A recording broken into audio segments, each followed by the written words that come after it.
Welcome to From Pitch to Pontoon. Hi, I'm Andrew. I'm Lisa. And I'm Calum, and welcome to today's episode of From Pitch to Pontoon.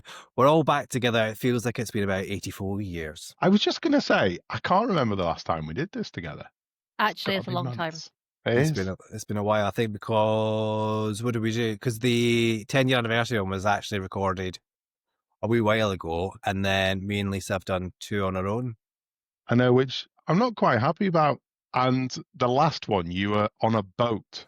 Yeah, but we missed you. AB, I missed you. I promise. Did you? Because I couldn't even get started on the podcast without you being there. It didn't feel right. Because I have to start them up, and it's just didn't feel right watching all the videos you've done in the beautiful sun on a boat. What's going on? What a There was horrible lots behind the time we had. scenes,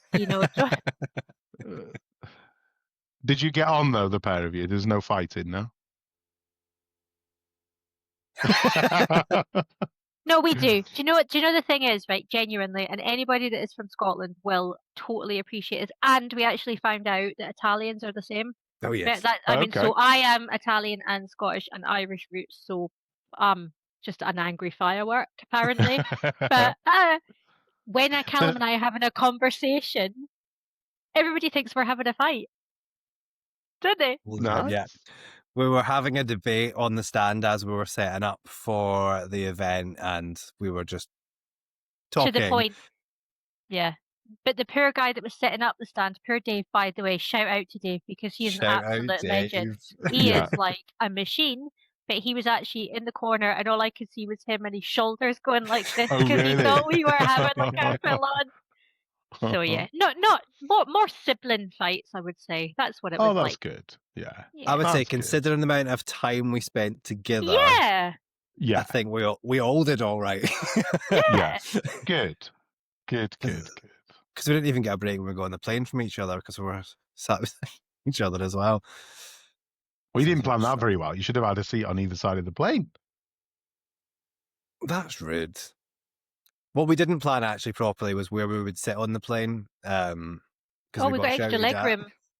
Oh, did you? Nice. Oh, yeah, but Extra I'm leg 5'1", room, so it's pointless for me. I was having a time. I could like lie down. Oh, But yeah, the rules of putting your bags and stuff and jackets up in the stall. yeah. It was win it or lose it. Which I guess leads us really nicely into our theme for today. I think it does. Which is customer service, the good, bad, and the nightmare scenarios.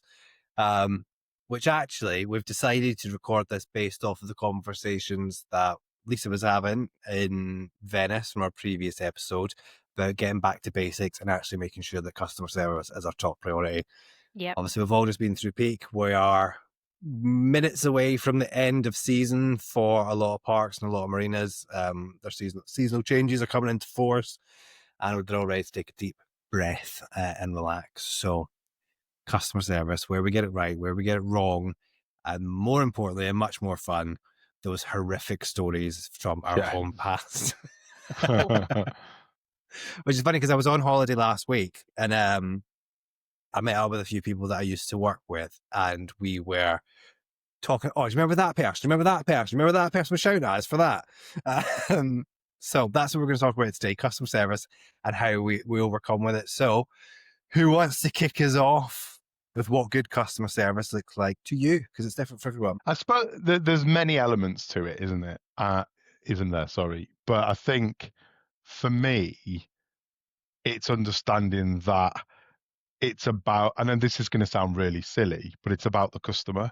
And I think that is, that's what I mean. It sounds stupid, doesn't it? But it is I think so many people forget that when you're in a front-faced customer role, or a customer-facing role, to me, it's got everything that you do, from picking up the phone, sending an email, how you look, how you act, how you greet somebody. All of that is about customer service, and I think. Well, but it is exactly. Yeah, and I know we're going to talk about this later with regards to nightmare stories, but so many times now where you can walk up to, you know, a reception desk or something like that, and there's a conversation continuing to happen in the background, and you're not even being acknowledged. It's my pet hate. Oh, I hate it. Absolutely hate it. It's just the worst, and it is like that. But that goes down to, I think, the biggest thing. I'm so going to stand on my soapbox and shout about this one, is communication. And Yeah. communication from start to end. You have to just a bit of eye contact with somebody just to acknowledge that they're there. I'll be with you in 1 second. How much better would you feel if they were So finishing their much. conversation, but they acknowledged that you were there and they said 1 second, I'll be with you. And even just understanding who you're talking to, understanding Yeah. that some people want to be spoken to in one way, but you have to adapt. You can't just be this one. You can't expect the whole world to revolve around you in customer What? service. Hard, I know, Calum. Yeah. That's a hard one. That's a hard one. But it's so true. My father-in-law came round yesterday because he was like, my nephew stayed over and he was picking him up for football, and he said to me, all these messages flying about, I would just rather someone picked up the phone and spoke to me. Yeah. And that even just little things like that, you think, oh, of course, like Mm. why shouldn't I pick up on that? And that's, to me, communication is everything about customer Yeah. service, It because it can fix a situation, it can stop a situation happening, it can make somebody feel important, empowered. It's just everything. It's absolutely everything. It I'll absolutely calm is. down now. I got quite passionate about that, but I really believe that. But it's good, and I think, like you just said then, the thing that sticks in my head is that they're getting messages, but then just pick up the phone. The biggest thing and the thread through it all is know your customer. You know Absolutely. that particular customer wants communicating in that way, and that particular customer needs communicating in that way. So it is about knowing your audience, knowing your customer, know who you're talking to, and adapt. You know, in all of, you know, I've been in the holiday park industry since I was 15, and literally Same. many of the times front facing roles, and you just had to adapt to your different customers that you're working with. You have to, and it's about communication. But I think as well you can use, I mean, I know we should probably be talking about tech in this and customer service.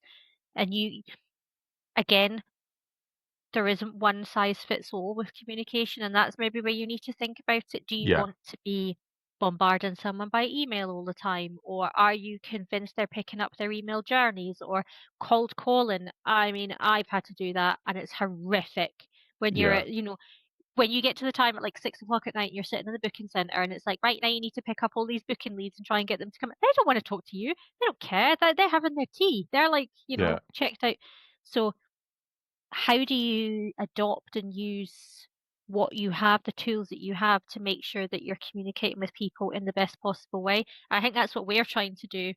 It was clear when we were talking to people 2 weeks ago now, feels like just yesterday, about notifications, sending out something that's not invasive, but also at the same time ensuring that it's already there for them to pick up and read at their own leisure, because they may not want to read it right then and there. And that's another thing. You've got to be accepting of the fact that they don't care about your time schedule. You're trying to reach out to the customer on their own time, and the message is going to hit home better if they have time to take that in, or maybe even read it again when they're by themselves. Because how many times does someone speak to you and you're like, you don't quite understand it? Happens to me quite a lot, guys. Okay. Just pop that in an email for me. And I have to go away and just read it and take that knowledge in, and then go, okay, I understand now. Like, Yeah, I think you've said it. You know, the key to good customer service is communication, and that is the thread throughout everything for me. I think, same. you know, we've talked about, you know, those elements of, I suppose, what bad looks like, what good looks like, and you just have to understand your customer. You have to understand your customer to be able to deliver good customer service. You have to. You need to understand what you're delivering and when and how. Great. Andrew, I am interested to ask you. So we're just talking, Lisa mentioned cold calling there for a minute. As a sales director, what are your feelings on cold calling customers? So I think there's two different aspects to it. I think one thing that Lisa mentioned then is time. And when I did sales, many years ago and selling holiday homes, it was literally 5 till 8 you were making phone calls, and you'd be you'd be catching people having their tea, and I'm not saying that's wrong, because there is times where that does work, and of course you can't then call people in work, so when do you call them? And then there's also that respect aspect where you don't want to also call them on their weekend because that's their time. So you do have to have a balance, and there is a happy medium where you do have to respect some times, or of times of calling. And I think there's two strands of cold calling. There's cold calling, which I suppose isn't really cold calling, where you're calling leads that have inquired to you. Now, to me, that is very different. So when you are making a call at 6 or 6:30, you're doing it in a response to a lead that they've sent you. So I think that's okay because you're responding to their inquiry. And if you didn't respond to the inquiry, then there's a problem. So there's that aspect. And then the other side of it, when you're just, calling people with no, where they've not inquired directly with you, there is still a market out there for that. That there is still a need to cold call. But I think you've picking up what Lisa was saying, it's got to be measured. It's got to be done at the right times. What is your message? I'll give you an example. Again, goes back into that nightmare scenario where I was going to say an industry then, but I'm not going to say an industry. But on this particular industry, you'll get a call and they say, "Hi, Andrew, how are you?" "I'm great, thank you." "Are you having a good day?" "I am, thank you." "Great. And what did you do on the weekend?" "Who am I speaking to?" and what they do, and we all know it because we've all been trained like that as well, is the first 5 minutes is just trying to asking me how my day is. Whereas for me, because I'm really busy, I'd much prefer them to say, "I'm Fred, I need to ask you a quick question. Is that okay?" Now, again, this is knowing your customer. That's the big thing I think around this, because I don't want to be warmed up for 5 minutes because I haven't got 5 minutes to talk to you. But if you did the intro call and took 30 seconds to tell me what it was you were trying to sell me or how I could help you, you'll get so much more from me than try and pretend that you've known me for 20 years and ask how I've been. Do you think as well, though, and this is going to be maybe a controversial little split opinion, do you think, I personally feel that maybe the world has changed and cold calling doesn't almost have its place anymore in a way that traditionally it would? I know it is controversial, but we all have mobiles now. How many of us actually have a landline? And that's where, like, to me, that was where cold calling was done. Now, you would, but when you see a number on your phone that you don't recognize, are you picking that up? No. Calum does. I saw him do it in Venice constantly. Like, I was like, "Why are you answering this phone call?" But because I don't know who it is, and I'm like, "Oh, I've given someone my number and I've not saved it, and do they need me?" And I didn't have my work phone. But I think over there either. Sorry, I was just going to say, I think there's a difference between cold and warm. And I think I agree. Yeah, there's a very big difference. And I think pure, back in the day, open up the yellow pages and find a number and dial. That is the purest of cold calling. Yes. I think nowadays it's more, you are calling warmish, what you would call a warmish lead, rather than just diving out any number.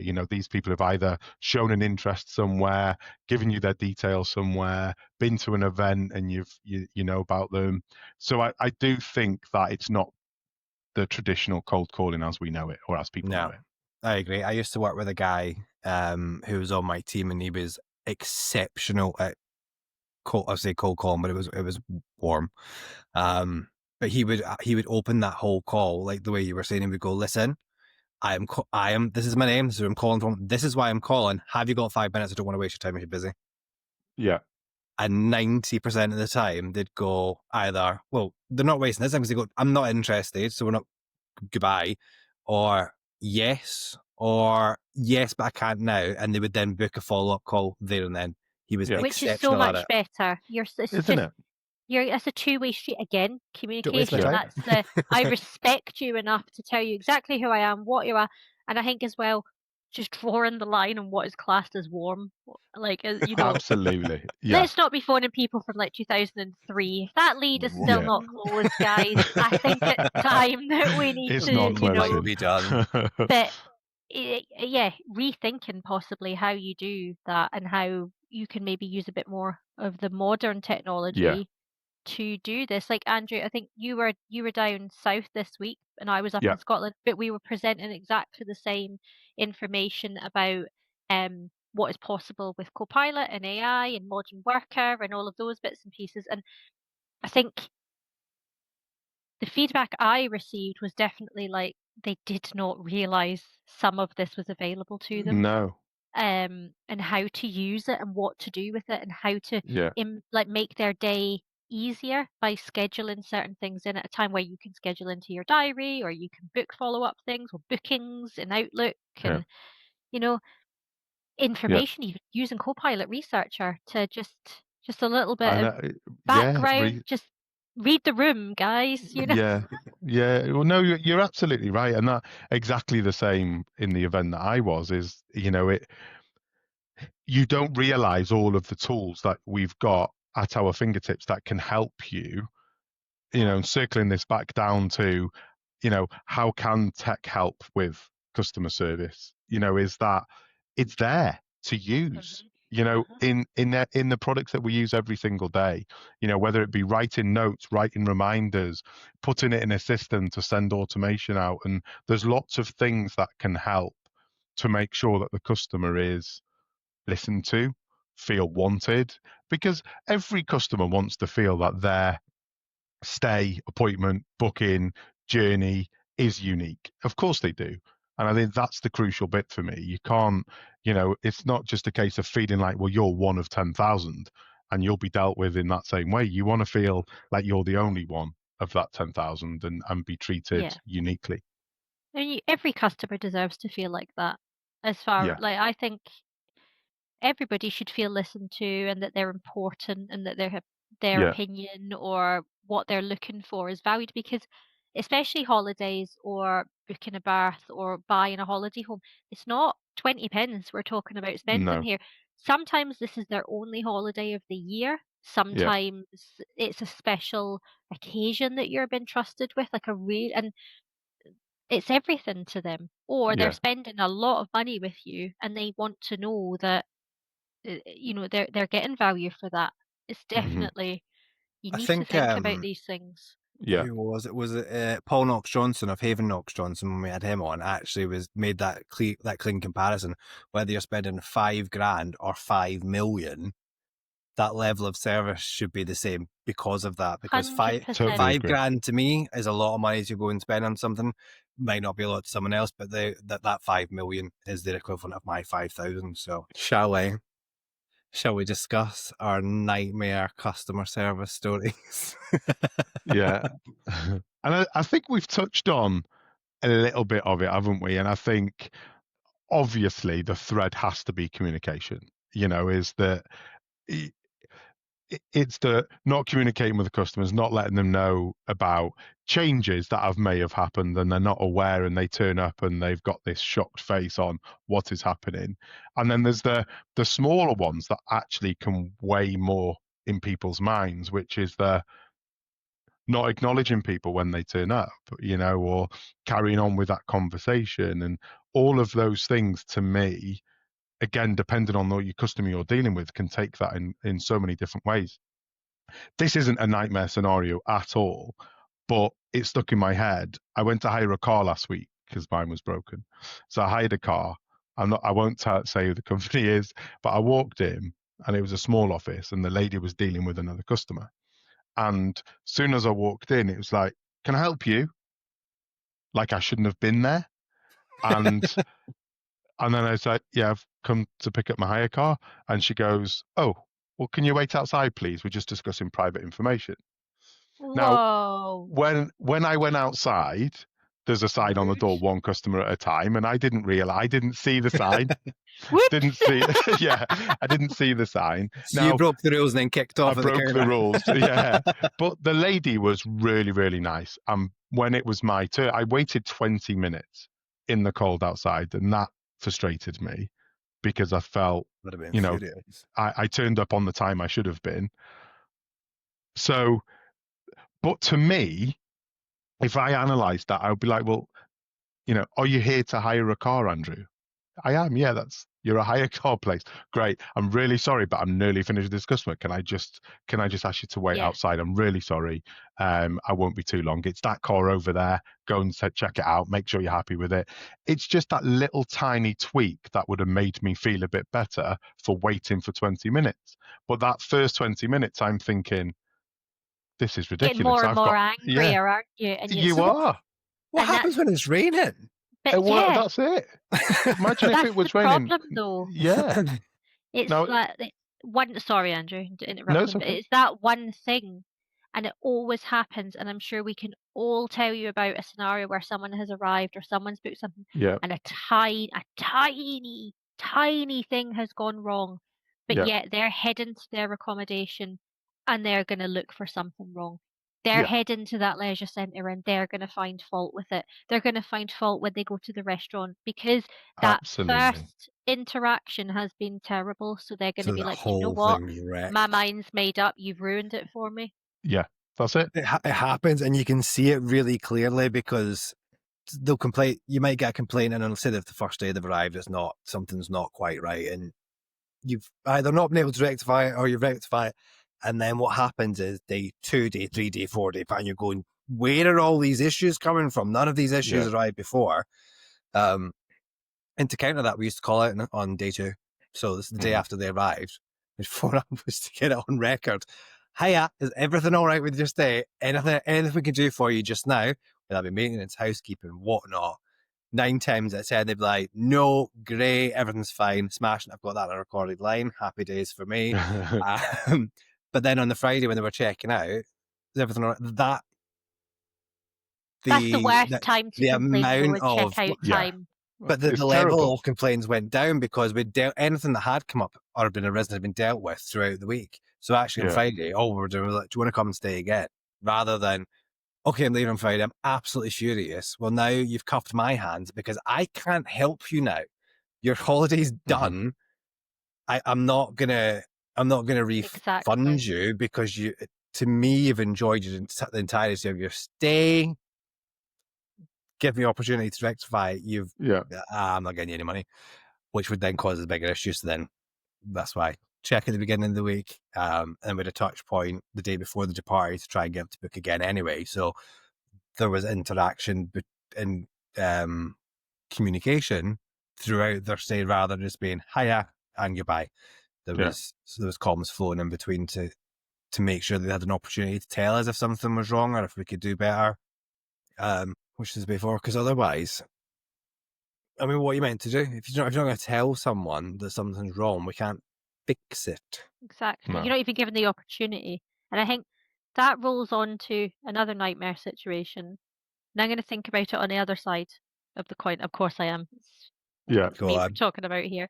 But when you're tied into your own staff are either not aware of how to deal with a certain situation, are not empowered to deal with a certain situation, or even afraid to follow their gut on what is right, then you end up with a problem as well. Because with regards to communication, which I can't obviously do today, one size doesn't fit all. And like we're saying, you cannot put a full process into place because how you've dealt with that situation last time isn't going to be the same for Mr. Jones over here, who is going to be infuriated that all you're doing is reading off a script or being like, oh, blah, blah, blah, blah. You can't do that. You've got to think about what you're dealing with. And I think you have to empower your staff to be able to make that choice and to be able to do what's right within reason, set some boundaries, but help them to get to the right decision as well. Like you've got to, invest in Mhm. customer service training. You've got to invest in communication training if you have to, because some people are really, really crap at it. And I Yeah. think it doesn't come naturally to some people. But at the same time, if you're going to be in that role, you've got to have some ability or training or knowledge to be able to do that. So I think Mm. a nightmare situation can come from the back office rather than the actual customer as well. Yeah. I totally agree with that. And I think the big thing as well is when we're very busy, it's we're short staffed. Let's go and fill that role. Let's go and put somebody in that role.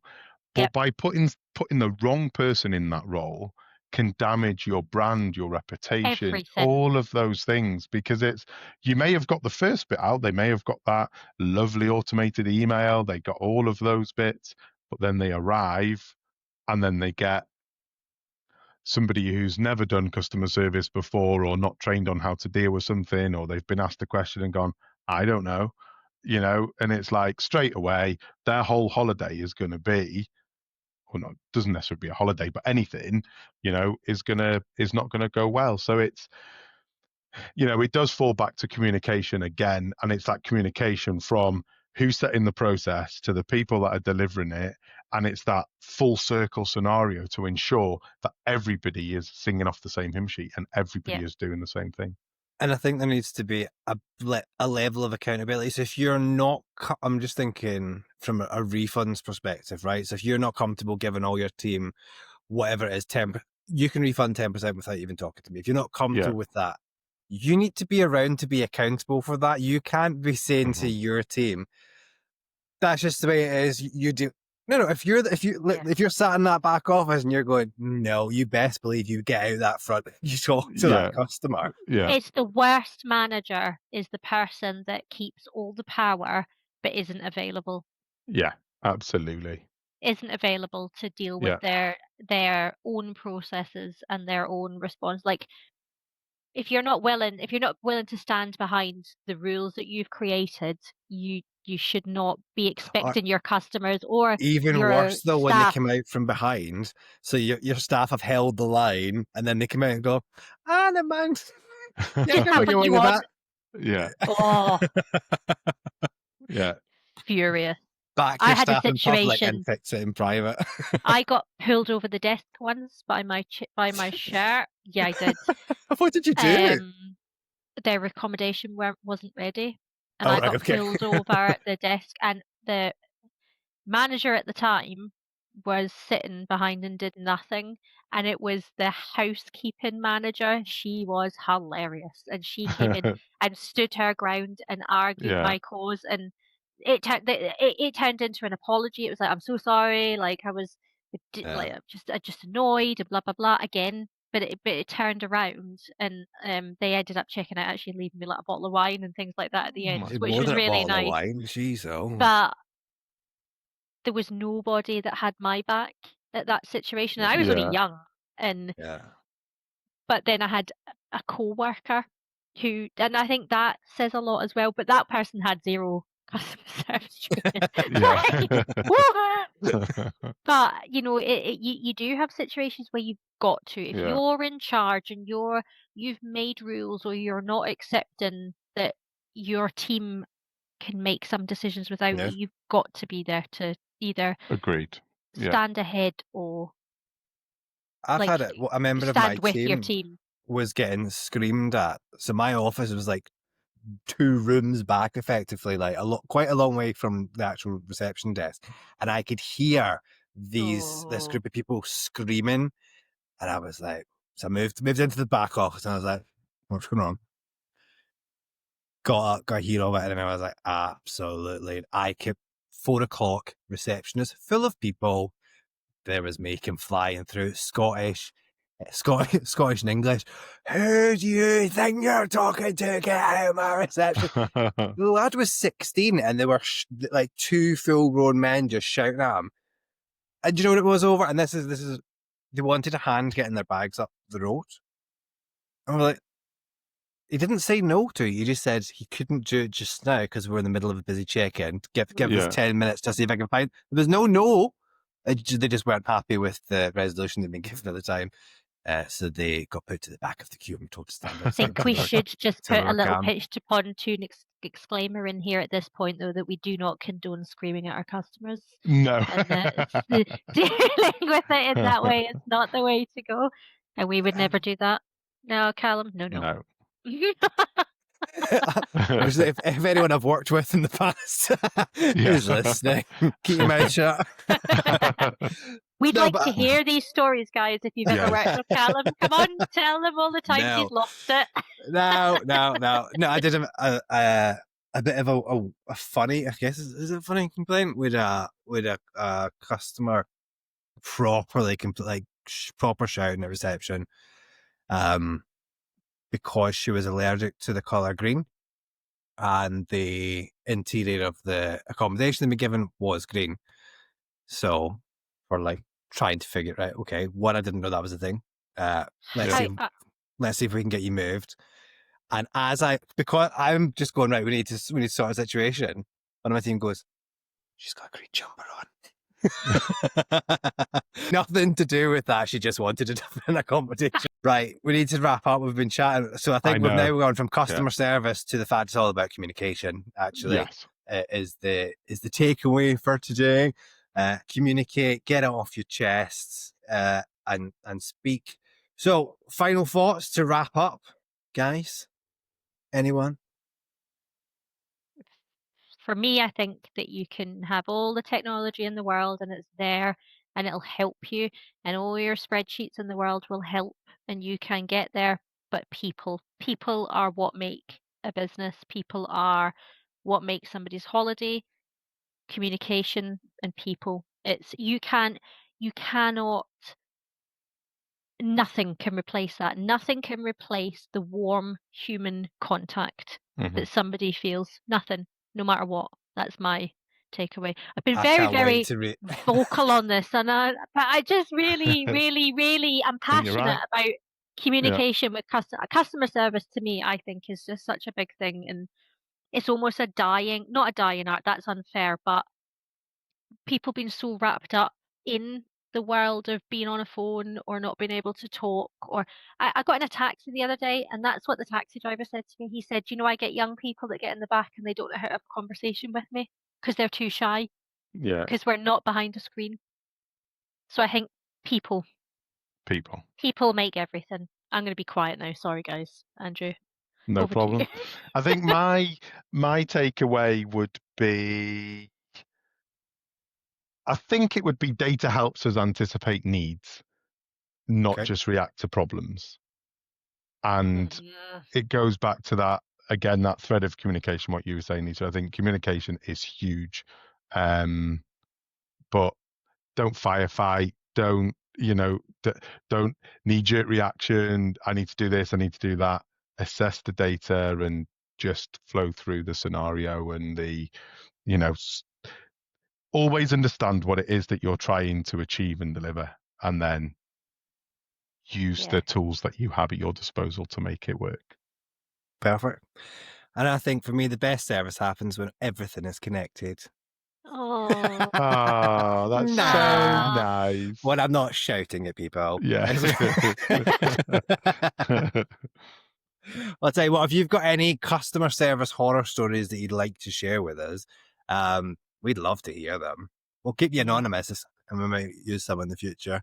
Maybe in the Christmas special, because it'll be coming up soon. Perfect. Well, from myself, Andrew, and Lisa, it is goodbye for now, and we will see you on a future episode. Bye. Bye. Bye.